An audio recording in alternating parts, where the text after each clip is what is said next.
तर सगळ्यात आधी फ्रेंड्स तुम्ही ब्लाऊजचं फिटिंग आणि फिनिशिंग बघू शकता। फ्रंट आणि बॅक मुंड्यामध्ये अजिबात आपल्याला फुगा वगैरे दिसणार नाही, एकदम परफेक्ट आपलं जे या ब्लाऊजचं पूर्ण कटिंग जे आहे आपण या व्हिडिओमध्ये बघणार आहोत। सो व्हिडिओ जो आहे एकदम शेवटपर्यंत बघा। 36 साईज आहे, तुम्हाला जर 36 साईजचं ब्लाऊज शिवायचं असेल फ्रंट आणि बॅक जर बोटनेक शिवायचं असेल तर तुम्ही सेम मेजरमेंट हे ठेवून जे आहे तुम्ही तुमचं ब्लाऊज जे आहे कंप्लीट करू शकता। तर आता सगळ्यात आधी इथं मी अस्तर जे आहे 1 मीटर घेतलेला आहे आणि साडीतला पीस तुम्ही बघू शकता गोल्डन कलरचा मला शिवायला आलेला आहे। सो आता आपण हे जे मेजरमेंट आहे टाकणार आहोत पेपरवरती। आता हे जे ब्लाऊज आहे 36 साईज आहे आणि माझं जे माप आहे तर ते 38 साईज आहे। सो मी फिटिंग करता वेळी ज्या टिपा आहेत तर त्या 2-2 लुजिंग ठेवल्या होत्या। सो मी तुम्हाला घालून दाखवलेलं आहे ब्लाऊज जे आहे तर माझं माप जे आहे 38 आहे। तर आता हे बघू शकता आपण सगळ्यात आधी पूर्ण उंचीचं माप घेणार आहोत। तर आता पूर्ण उंची जी आहे तर ती कस्टमरच्या ब्लाऊजची होती 13.5 इंच। सो तुमची जर हाईट जास्त असेल तर तुम्ही पूर्ण उंची जास्त ठेवू शकता ब्लाऊजमध्ये। तर बघा मी 13.5 इंच होती, 14.5 इंच मी पूर्ण उंची घेतली। म्हणजे इतकं तुमचं पूर्ण उंची आहे त्याच्यामध्ये फक्त आपल्याला 1 इंच मार्जिन जे आहे ॲड करायचं आहे। त्याच्यानंतर जे शोल्डर आहे मी 7.5 इंच घेतलेला आहे।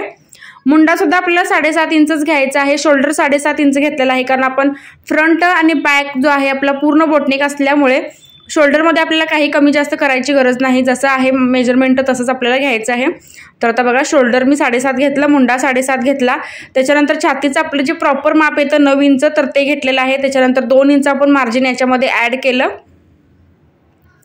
आता जी कमर आहे तर ती कमर 7.5 इंच आहे, 7.5 मध्ये सुद्धा 2 इंच आपल्याला मार्जिन ॲड करायचं आहे।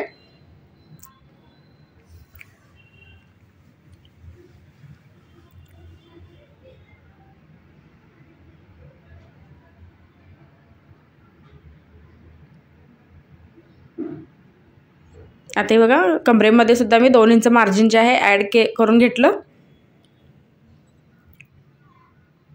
त्याच्यानंतर छाती आणि जी कमर आहे दाखवल्याप्रमाणे आपण अशी जोडून घ्यायची।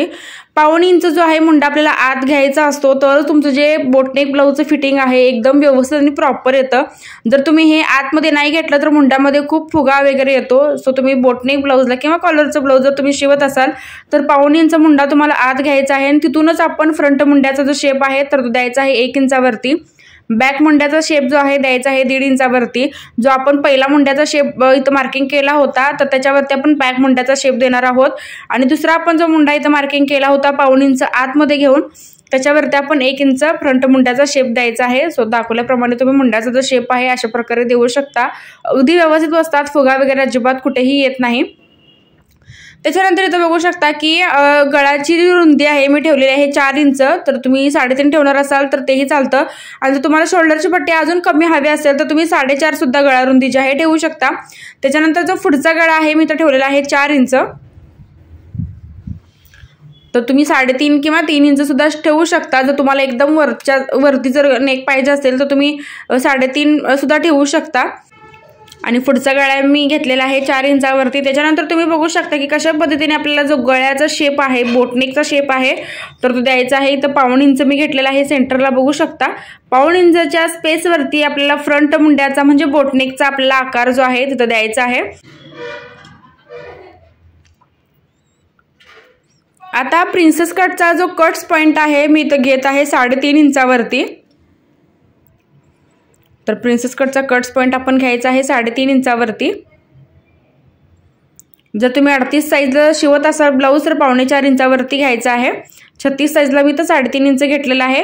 वरून शोल्डर पासून खाली आपण घ्यायचा आहे बस्ट पॉइंट, जो मी बस्ट पॉइंट इथे घेतलेला आहे 10 इंच घेतलेला आहे। त्याच्यानंतर स्ट्रेट इथं लाईन एक मार्किंग करून घ्यायची।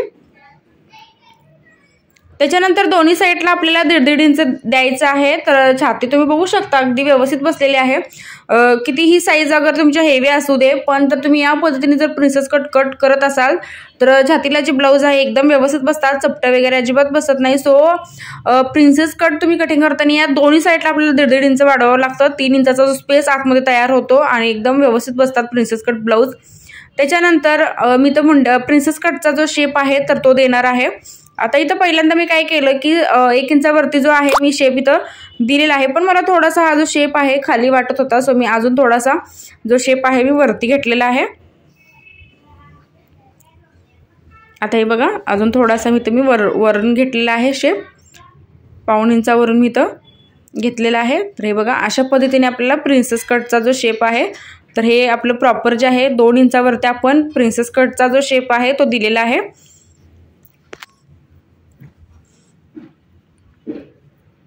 आता आपले हे पूर्ण मार्किंग जे आहे पेपरवरती आपण करून घेतले। त्याच्यानंतर आपण हे आता कट करायचं आहे आणि सगळ्यात आधी आपण बॅक मुंड्याचा जो शेप आहे तर तो कट करायचा।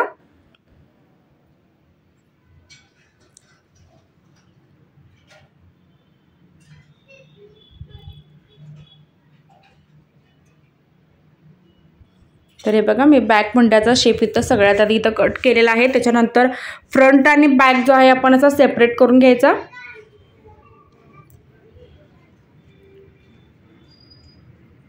आता गळ्याच्या दोन्ही साइडला आपण असे कट्स द्यायचे आहेत।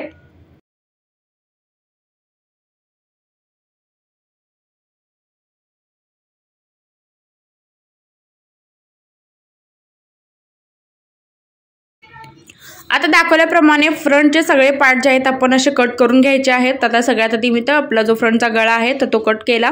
त्याच्यानंतर फ्रंट मुंड्याचा आपल्याला इथे शेप कट करायचा आहे, जो आपण 1.5 इंच आत घेतला होता मुंड्याचा शेप। त्यानंतर आपण हा प्रिन्सेस कट जो आहे तर तो कट करायचा।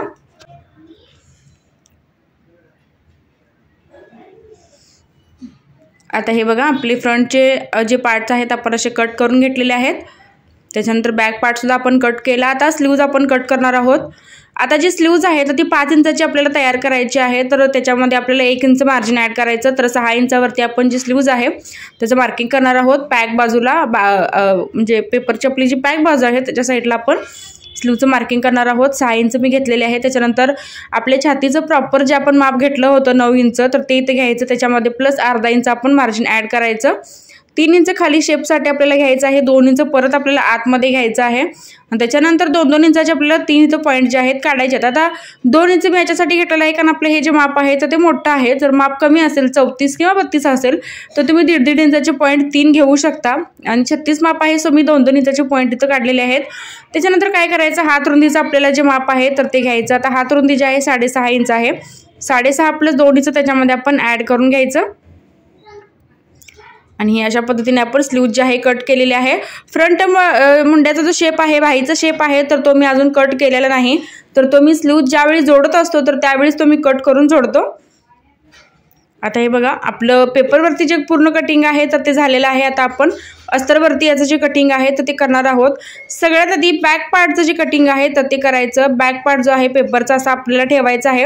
आता पाठीमागच्या साईडला बघा आपलं थोडंसं फॅट जे आहे तर ते जास्त असतं आणि काय होतं की हात वर खाली करायला किंवा मागे पुढे करायला आपल्याला त्रास होतो काही वेळा, जर बोटनेक ब्लाऊज पूर्ण पॅक असतील तर त्यामुळे काय करायचं की अर्धा इंच जे आहे शोल्डरपाशी आपल्याला वाढवायचं आहे। जसे मी तर क्रॉसमध्ये वाढवलेलं आहे तसं आपल्याला वाढवायचं आहे, म्हणजे काय होतं एकदम कम्फर्टेबल होतात ब्लाऊज। तुम्ही हात पुढे मागे करा किंवा वर खाली करा, एकदम इझिली आपलं ते होऊन जातं। नसेल तर एकदम प्रॉपर जर तुम्ही कटिंग केलं तर काय होतं की पाठीमागच्या साईडला आपल्याला कुठेतरी ती फिटिंग झाल्यासारखं वाटतं। बोटनेक ब्लाऊज जर पूर्ण पॅक असतील तर, जर गळा असेल तर व्यवस्थित बसतात, तर पूर्ण पॅक असतील तर आपल्याला तो प्रॉब्लेम होऊ शकतो। सो आपण ते शोल्डरमध्ये थोडंसं अर्धा इंच वाढवायचं आहे जसं मी दाखवलं। आता हे बघा आपली फ्रंटची जी बाजू आहे बॉटमला आपण 1.5 इंच घ्यायचं आहे, तर बघू शकता जसं की आपण प्रत्येक नॉर्मल प्रिन्सेस कट ब्लाऊजला क्रॉसमध्ये हे ठेवतो, पेपर ठेवतो आणि 1.5 इंच खालच्या साईडला आपण वाढवतो आणि वरती सुद्धा इथं बघू शकता मी अर्धा इंच थोडंसं म्हणजे अर्धा इंचपेक्षा सुद्धा कमी इथे घेतलेलं आहे।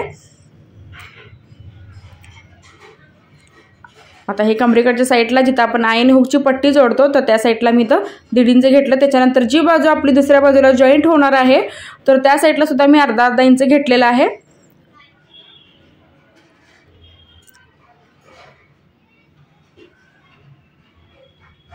त्याच्यानंतर प्रिन्सेस कटचा जो दुसरा पार्ट आहे आपला त्या साईडला सुद्धा कमरेकडच्या साईडला बॉटमला आपल्याला 1.5 इंच मार्जिन एक्स्ट्रा घ्यायचं आहे आणि जी आपली गोल बाजू इथे दिसते जॉईंट होणारी तर त्या साईडला सुद्धा आपण अर्धा इंच घ्यायचं आहे। तर प्रिन्सेस कटच्या दोन्ही पार्टमध्ये आपल्याला 1.5 इंच जे मार्जिन आहे तर ते वाढवावंच लागतं। जर तुम्ही ते नाही वाढवलं तर प्रिन्सेस कट ब्लाऊज जे आहे अजिबात व्यवस्थित बसत नाही किंवा त्याच्यामध्ये मार्जिन राहत नाही। सो तुम्ही व्यवस्थित लक्षात घेऊनच कटिंग जे आहे पेपर अस्तरवरती करायचं आहे। आता आपला स्लीव सुद्धा कट करून झालेले आहेत। आपण मेन कापडावरती हे सगळे जे पार्ट आहेत तर ते ठेवून कट करायचे आहेत। मेन कापडावरती आपल्याला कोणतंच एक्स्ट्रा मार्जिन जे आहे वाढवायचं नाही, जसे आपले पार्ट्स आहेत तसेच आपण हे ठेवून कट करायचे आहेत। तर फ्रेंड्स आजचा व्हिडिओ कसा वाटला हे कमेंटमध्ये नक्कीच सांगा। काय डाऊट असेल असेल तर तेही तुम्ही मला कमेंटमध्ये विचारू शकता। नेक्स्ट व्हिडिओ तुम्हाला कोणता बघायचा आहे तेही मला कमेंट करून सांगा आणि चॅनलवर तिथे तुम्ही माझ्या नवीन असाल तर सबस्क्राईब नक्की करा, सोबत बेल आयकॉनलाही प्रेस करा जेणेकरून जो व्हिडिओ मी अपलोड करेल त्याची नोटिफिकेशन सगळ्यात आधी तुमच्याकडे येईल। आणि व्हिडिओ शेवटपर्यंत बघितल्याबद्दल अगदी मनापासून धन्यवाद।